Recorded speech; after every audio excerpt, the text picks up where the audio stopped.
Toward the end of the last lecture, I gave you a word of caution to watch out for what happens when you try to call subclass methods on an object that is pointed to by a superclass variable. Okay, if you need to pause this video, rewind it, listen to that sentence again. Today we're going to continue that discussion in the context of working with arrays of objects.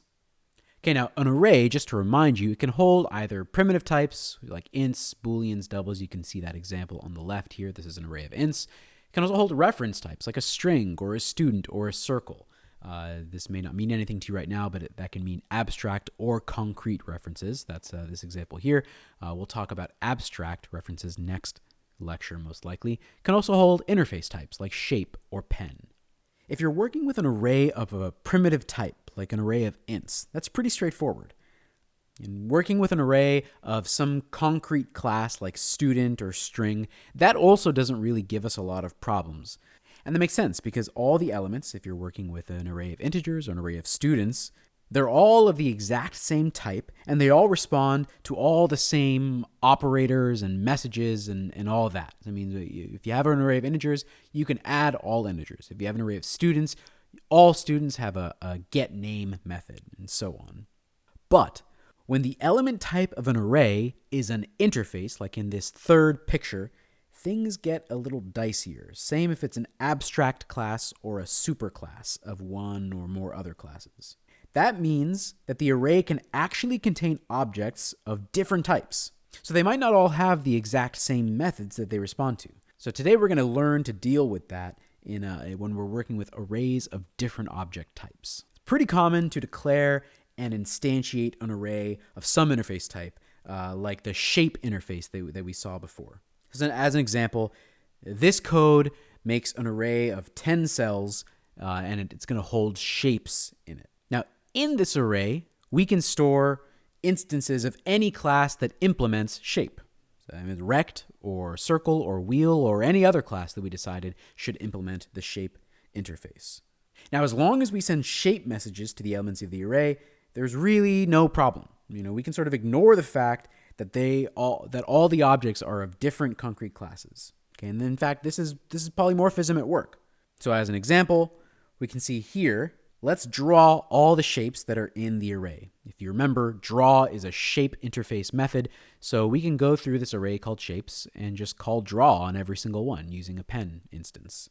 We could also move all the shapes or stretch them or change their colors or anything else that is in the shape interface, no problem. But as soon as we want to do something more specific to a shape, for instance, setting the number of spokes of a wheel, we have to do some of the trickery that we talked about earlier with the casting. So let's assume for a moment that we know exactly where the wheel object in the array is. It's at element 2. That's where the wheel object in our array of shapes is. So then if we wanted to set its spokes to 5, we would just go through the following steps. First, we would just access the array element using the subscript. Then we'd cast that element, which is sort of masquerading as a shape, but really we know at its core is a wheel. We'd cast it to a wheel. And then finally, after casting it, we'd use the wheel-specific method that we wanted to use. You can see what this line of code looks like here with the array indexing, casting, and then the wheel-specific method. Now note how we use the parentheses so that we can override the precedence of that method selector, of that period, right, of that dot. We need to cast this to a wheel before we run the method setSpokes. But things get hairier if we don't actually know where the wheel is in some array of shapes. Right? We can't just manually index into the array, get a single element and cast it and do whatever we... If we didn't know where the wheel was, a loop is sort of a sensible solution, and we could try going through every element of the array. So here, that's exactly what we do. We've got a pen instance, and we loop through every element in the array, and each one we cast to a wheel and then call setSpokes. The problem is, you can't just cast everything. Not all the elements in the array are wheels. And if we try to cast an object to a type that is not its actual type, we end up with a class cast exception. Okay, so we can't cast a rect to a wheel. It just doesn't work. And it doesn't make sense if you think about it. So in this case, we first have to determine that a shape is a wheel before we try to cast it. And this is where Java's instance of operator comes to the rescue.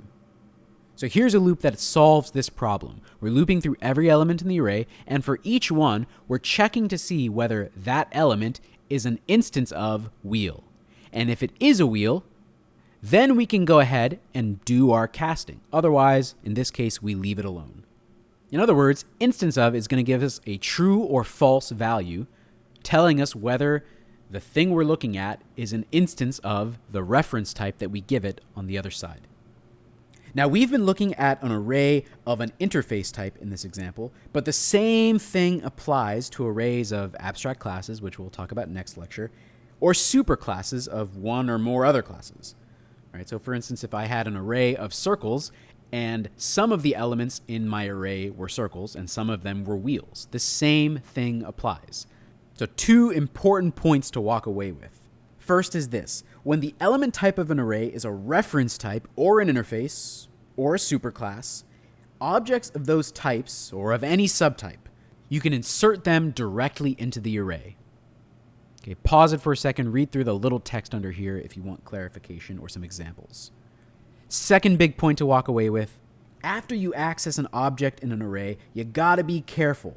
You gotta send it only the messages, you gotta call only the methods that it can handle, or you need to cast it down to a type that actually can run those methods. Don't try to call setSpokes with a circle.